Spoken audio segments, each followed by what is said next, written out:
Grizzly 41st Fast. No! Please, don't do it. Down! Put it down! Put it down! Put it down, buddy! Put it down!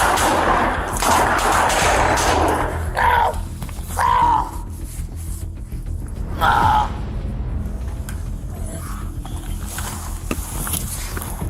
These are the craziest moments when cops face their deadliest moments on duty, starting with one of the most deadly cases. Charlotte, look at me, open your eyes. Open your eyes.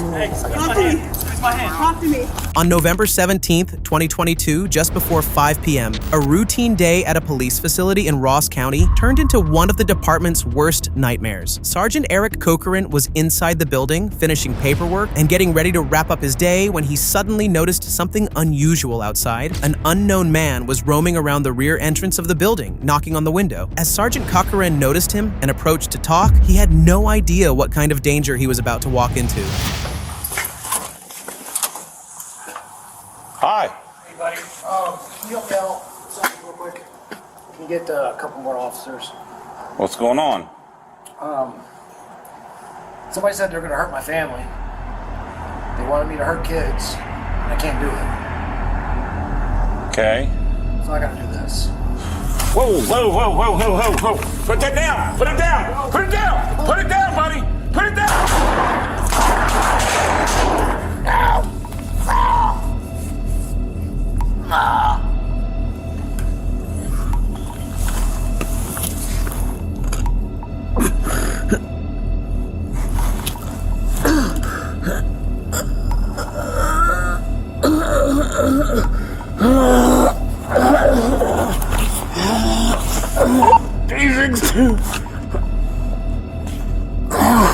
The sergeant would have never thought something like this could happen inside a sheriff's office. Before he could even process what was going on, the man suddenly pulled out a handgun and opened fire on him. The shot struck Sergeant Cochran in the upper body, severely injuring him and pushing him to the brink of death. Despite being shot, Sergeant Cochran managed to return fire, hitting the suspect several times. Now, both of them were seriously injured, and in that moment, no one knew what was going to happen next. You okay? No shot.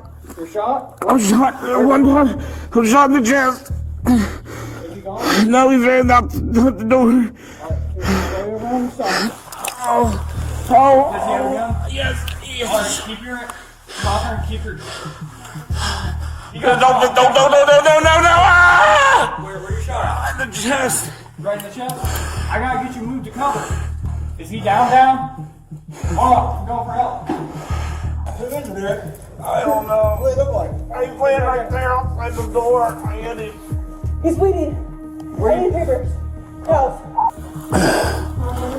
No. Where are you shot at? In the chest. In the chest? In the Where's the chest. suspect? Right there outside the door.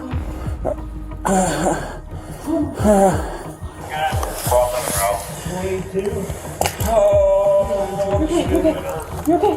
I understand. One suspect. You're okay. You're okay.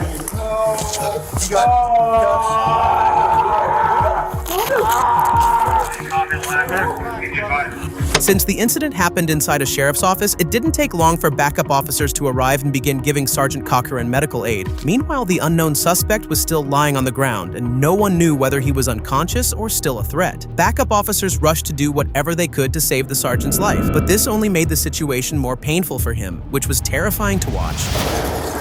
You see what he looked like? Charlotte, look at me, open your eyes. Open your eyes. Talk to me. Squeeze my hand. Talk to me. Where's the head at, gallery? I don't know yet, man. Okay, I'm gonna look, okay? I'm gonna turn back. Headquarters have EMS started in. We got security in the back. You're okay. We got you, Bubba. Go ahead. Eric's inside, we got him. Eric's in there. I'm here. Hey, we have a medic coming down. Go, lay down. Right here, Dobby. Lay down. Cut him down. Control S5, tag Where did he see where he hit it right there? He's hit on the side of the head there. I pray that no officer ever has to go through this kind of pain while working to keep our communities safe. This is terrifying to watch. Even though backup officers arrived quickly, it took a little longer for paramedics to get to the scene. Without wasting any time, Sergeant Cochran was immediately transported to a nearby hospital. At the same time, other officers secured the unknown suspect and also transported him to the hospital. Investigators later identified the man as 42-year-old Nicholas Mitchell, who reportedly had no clear reason for attacking Sergeant Cochran. Authorities said the incident appeared to stem from a mental health crisis. Mitchell later died at the hospital from his injuries. On the other hand, Sergeant Cochran's condition became much worse at the hospital. The gunshot wound to his chest caused severe internal damage, affecting multiple vital organs. Because of how serious his condition was, he was airlifted to a larger medical facility for emergency treatment. But before we get into what happened to Sergeant Cochran next, let's take a look at another case like this, where a suspect attacked an officer, forcing him to run for his life. No! Please don't do it!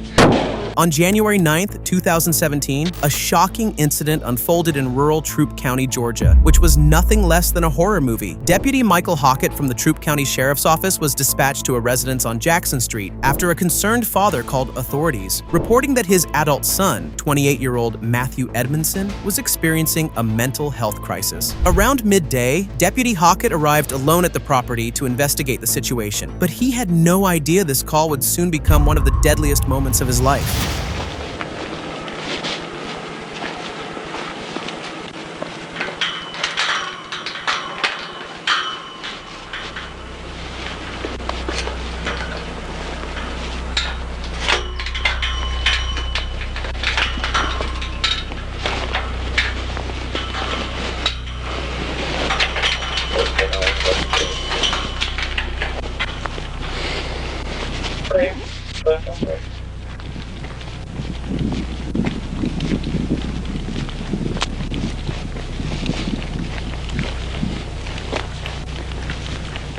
13, I will be in ID. Okay.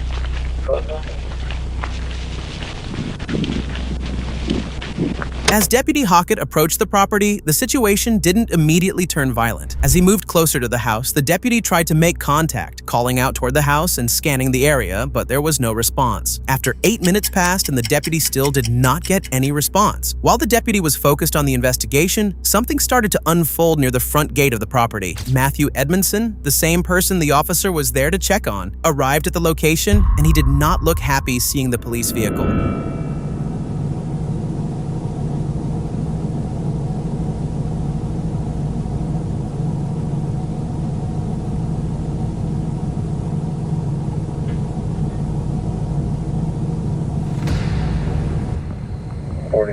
Just log the vehicles in the driveway, but I haven't been able to get anybody to the door.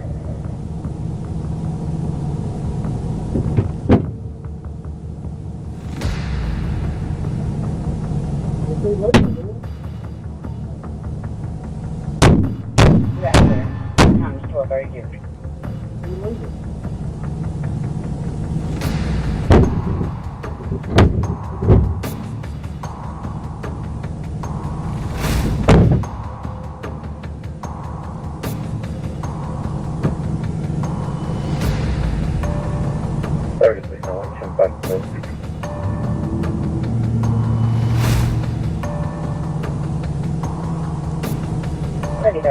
Times 12 32.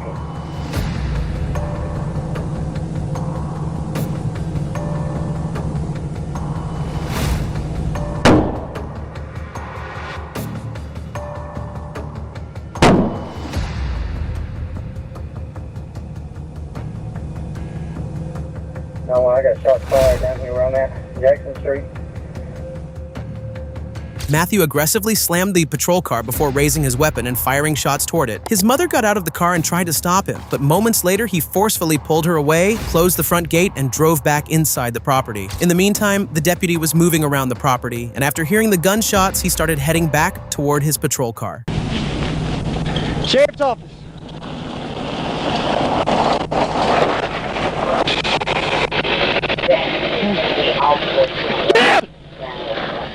Go ahead now!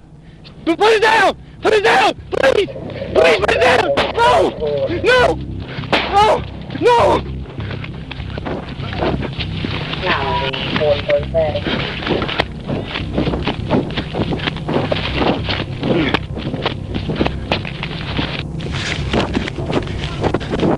Now on the 41st Bay.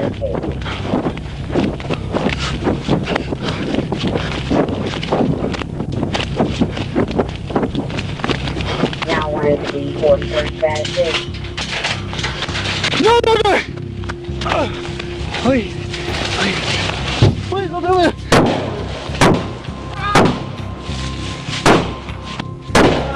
Now on the 43 Saturday. I'm hit. Shots are fired. You know, he's saying he's here. That's what it's not. I mean, now on the 43 Saturday.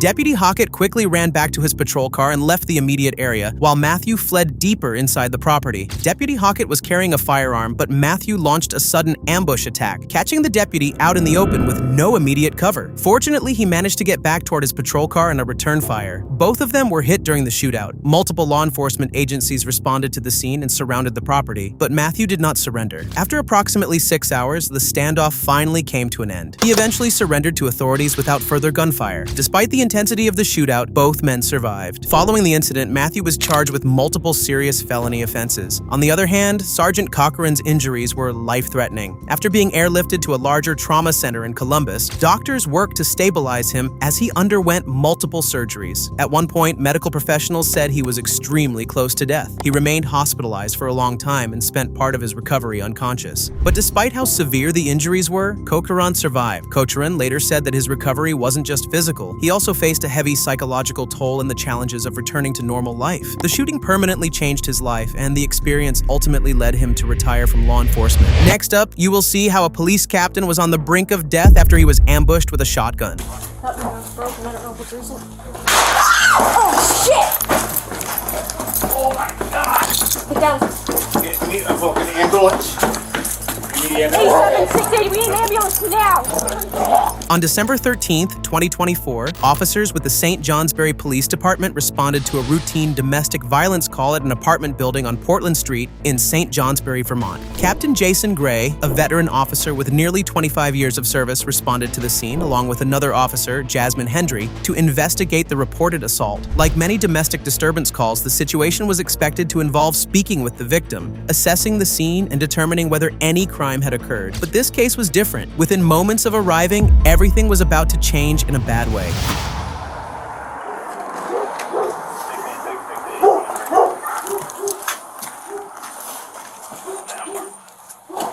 Hey. What's going on?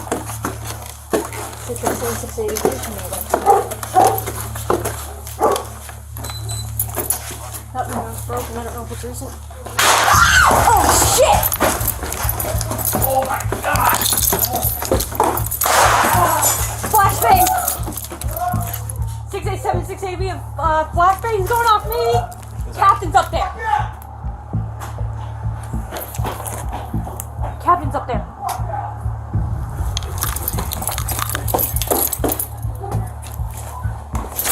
Come on. Get down. Get me a fucking ambulance.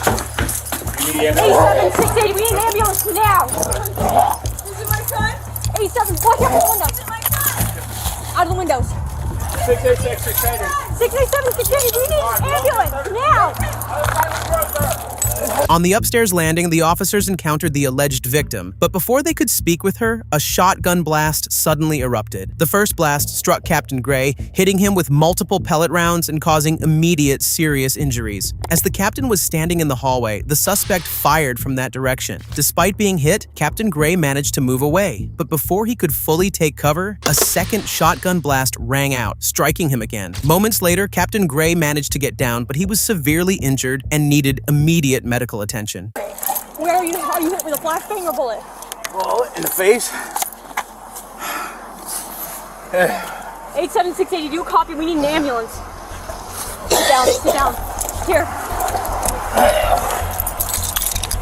Hold on. Sit down. We're going to the hospital. Come on, sit down. Oh, shot in the fucking arm. Sit. Go. Just go. 87680, I'm good. 48-2, he's hit. Unlock it. Are you hit? Stay. You need a tourniquet. Just go. Are the lights on? Officer Hendry did a good job. She immediately escorted Captain Gray to the patrol car and drove him to the hospital. One thing that needs to be pointed out in this incident is how these two officers were completely useless and just standing there during the whole incident. Officer Hendry managed to drive the captain directly to the hospital. Captain Gray was first taken to Northeastern Vermont Regional Hospital for emergency stabilization, but because his injuries were severe, he had to be transferred to a larger medical center. On the other hand, the suspect, identified as 38-year-old Scott Mason, fled the scene after the shooting. Right after the incident, officers issued a rare blue alert, warning that a dangerous armed suspect was on the run after injuring an officer. Nearly 50 hours later, after an intensive manhunt, officers found Mason inside a nearby residence, just next door to where the shooting happened, and he was finally taken into custody. Authorities later discovered that several individuals had helped him evade capture, and they were also arrested. Mason was charged with multiple serious crimes, including attempted murder, aggravated assault on a police officer, and firearm-related felony offenses. His case is still ongoing, and if convicted, he could face up to life imprisonment. Next up, you will see how a traffic stop turned into a life-or-death fight between a cop and a suspect, ending with one of them losing their life. Hands behind your back. For what, bro? Put your back. For what? On the afternoon of November the 6th, 2022, a deputy with the Rapides Parish Sheriff's Office initiated a traffic stop on 7th Street near Broadway Avenue. According to investigators, the reason for the stop was minor, related to window tint and a modified exhaust on the driver's pickup truck. From the moment the officer pulled the vehicle over, the driver started behaving oddly and appeared agitated, signaling that the situation was not going to unfold easily. Stay right there. Right here. To the truck. To the truck. Yeah, go to it. Walk over here. Walk over here. Walk to your truck. Stand by 8th and Broadway. To the back of your truck. Show me. Keep your hands out your pockets. Put them on the. Walk to the back of your truck. Walk to the back of your truck. Face back here. Face your truck for me. Face your truck. What's this? Huh? What's the issue? Because you agitated, you turn around, you ain't following nothing. I am following. Look, turn. I don't hear you. Can I get my phone, sir? The driver was not ready to comply with the deputy, even after multiple attempts to persuade him, and his behavior quickly started to become more erratic. The driver was later identified as 45-year-old Derek J. Kittling, a local resident described as a family-oriented person, with not much else released about his background. As the interaction continued, the deputy moved to detain Kittling, grabbing his arm and instructing him to place his hands behind his back. But Kittling resisted, and within seconds, everything turned violent. What is wrong with you? Why is you grabbing on me, man? Give me a unit. Why you grabbing on me, bro? Turn around and put your hands behind your back. What's wrong with you, bro? Put your hands behind your back. For what? Put your hands behind your back. For what, bro? Put your back. For what? 10-8-3.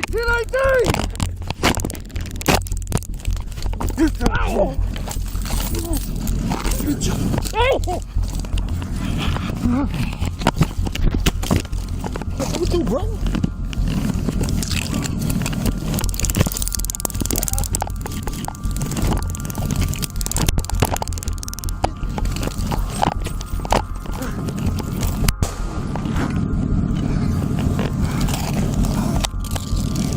Shots fired! Shots fired!